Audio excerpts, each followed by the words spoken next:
Hello to everybody. It's a pleasure for me to be here in this second training session on mobility service, and thanks to the organizer. Um, and yeah, so the Step Up Consortium and stuff. Today we continue with this topic, so the role of mobility as a service. And here you can see what was discussed during the last training session, and the main topics treated today.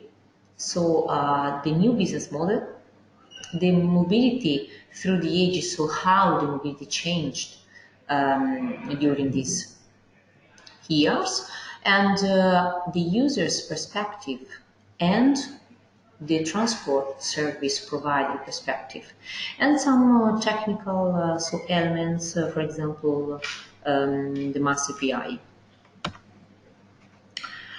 Yeah, just we can start with some inputs about MaaS and its definition. So we can find several definitions on MaaS on web. So you can try to Google and you can find a lot of definition. But my favorite one is the definition provided by MaaS Alliance. That is a public-private partnership creating the foundations for a common approach to mobility as a service. And the main goal is to facilitate a single open market and full deployment of mobility as a service. It was established more or less few years ago and counts about 80 members. So the mobility as a service is the integration of different forms of transport services into a single mobility service, accessible on demand. And this is the very important element. The mobility as a service can offer added value through the use of a single application to provide mobility services, transport services, and different kind of services such as payment booking on multimodal travel planner. The aim of mobility as a service is to provide an alternative to the use of the private car, more convenient, sustainable, accessible, and easier for the end users, and can be even cheaper. I want to highlight that so that the mobility as a service is not a new transport mode. It's a new way, it's a new approach to access into the transportation and how to use the transportation.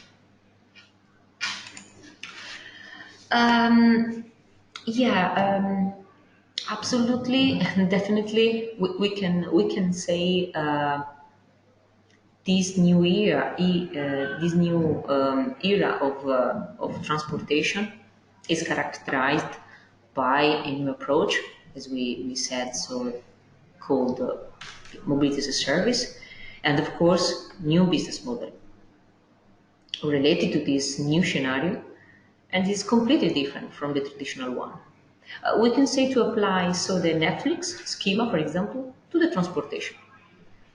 And how might they change the way of the citizens get around?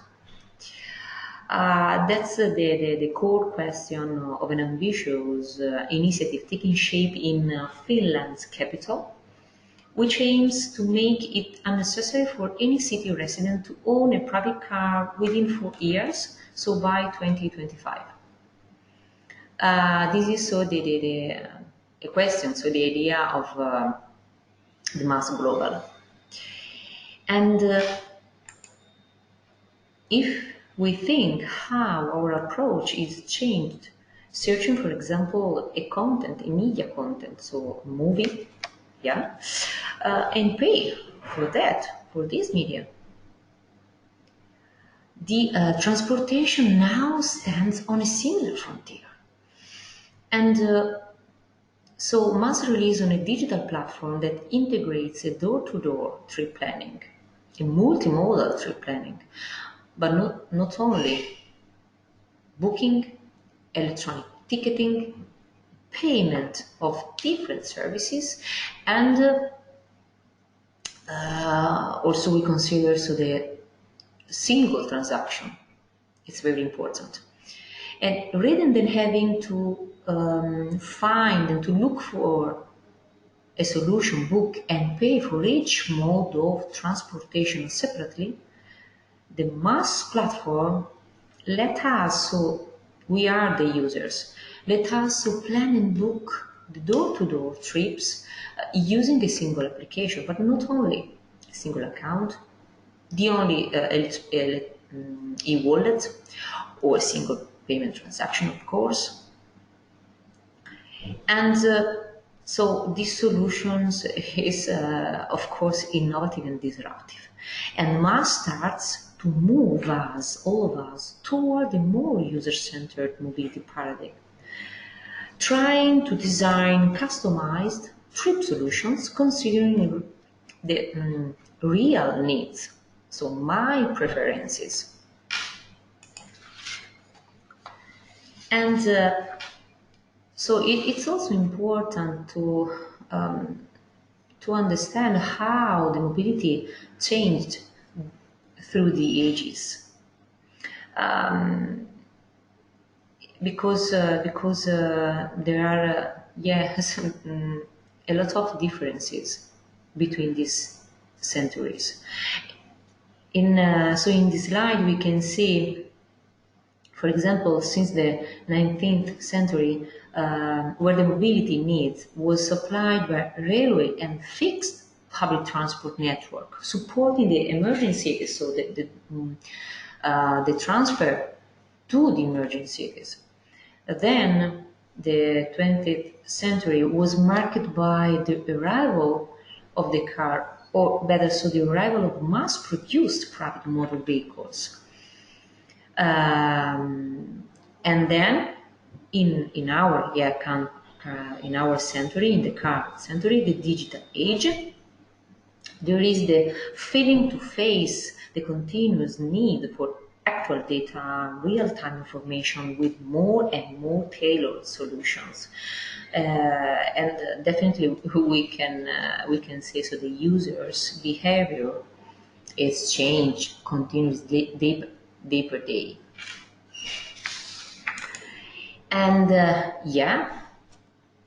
of course, we definitely can say so the MaaS mobility as a service is a new concept in the transport sector.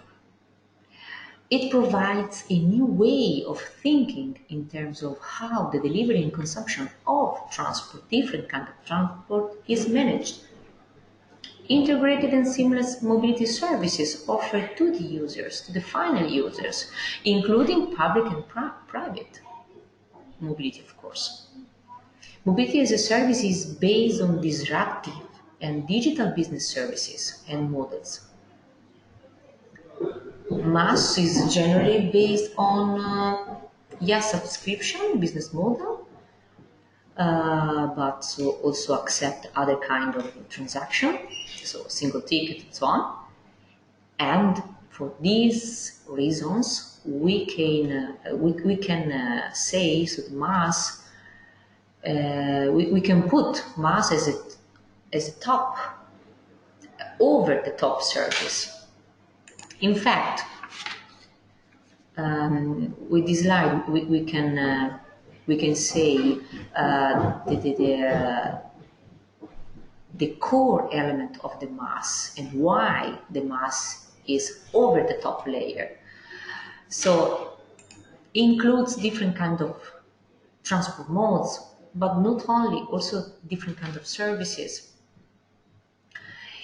jump in and out of the metro, for example, parking a car, take a bus, and bike sharing, and pay the right amount or the best rate calculated by the engine. For example, with the post payment, to be sure to have the most convenient fare. And so I think we can, we understood that the collaboration between different kind of actors, so stakeholders, is fundamental. And for this reason, we absolutely take in consideration the user's perspective. And as I said before, so the core element of mobility as a service is exactly to shift toward the user-centric approach, overcoming barriers of the traditional transportation. And in fact, so the MaaS offers a more attractive personalized services, improving the current offer by providing a special but also the better user experience in terms of, for example, so journey planning. A real-time journey planning or trip planning, so it's the same, allows the user to plan his journey, choosing from several transport modes suggested by the platform, by the system, based on his personal preferences. Ease of transaction, so the user can access mobility using a range of payment channels, phone, smart cards, so watch, smartwatch, different objects. Flexible payment. The user, in fact, can pay for the mobility choice via so prepay, postpay, so for example DMB, or pay as you go. The user experience is absolutely one of the main elements. So the data analytics will enhance the overall user experience. And this can provide so that to the user to enhance his experience, the quality of the service perceived, easily by managing so the choices for the user. Personalized service, so a very fully personalized, customized service that builds a relationship between the end user and the MaaS provider, creating a two-way communication. So in this context, it's very important to send feedback, the user feedback, and collect this feedback and analyze and so understand the trend.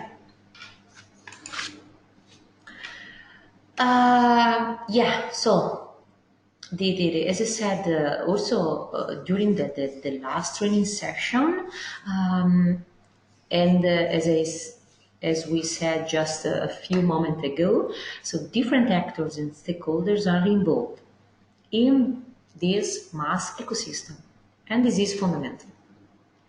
Thus, the collaboration between all of them is necessary for the success of MaaS. And I mean, so private and public operators and company, and users, service provider, transport service providers, MaaS aggregator,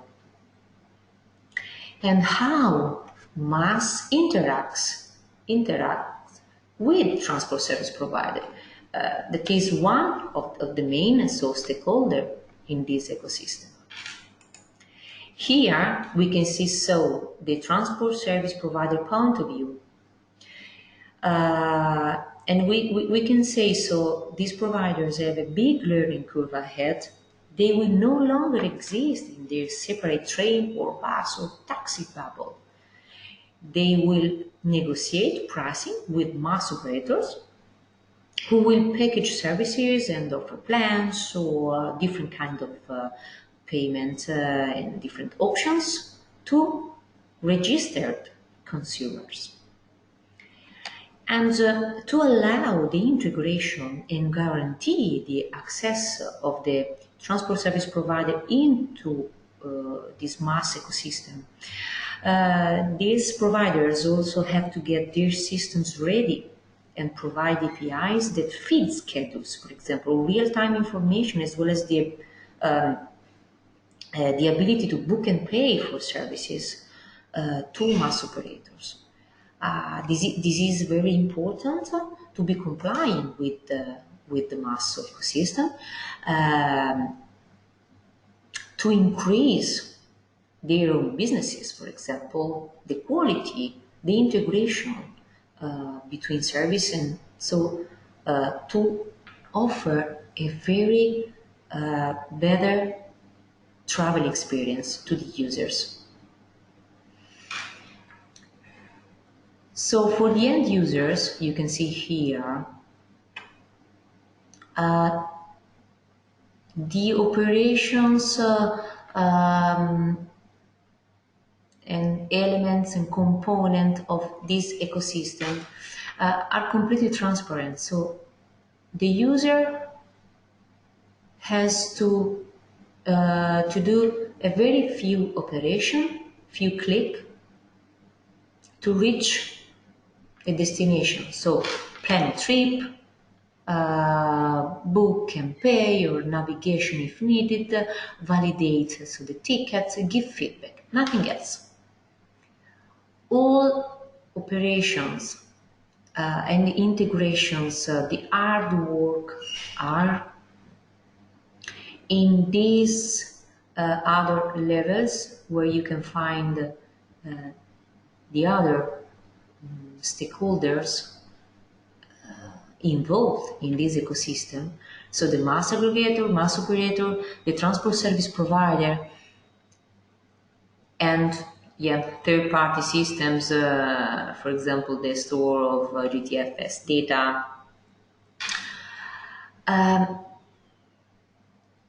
And for example, so focusing on transport service provider, we can see different operation and different component that this provider needs, and all interactions with the other stakeholders. So the transport service provider has to update the schedule data, of course, timetable and routes, create a booking, physically update, or maintain all data updated, play a booking, print, stamp a ticket, and receive feedback. The MaaS operator is the connection between the end users and all different transport service providers. This connection guarantees the unique access, single account, and the accessibility easily to all different transport modes and services offered to the user. So this is more or less so the life cycle of an individual trip for the transport service provider point of view. If we have time or next session, we can analyze this schema, of course, with some example, and also some example of API. I want to highlight this schema is provided by the technical working group in the MaaS Alliance. Here you can see some links and documentation useful to better understand or to take other information. And here you can find my contact if you need something, or if you have some doubts or you want to clarify something. And that's all. Thank you so much for your attention.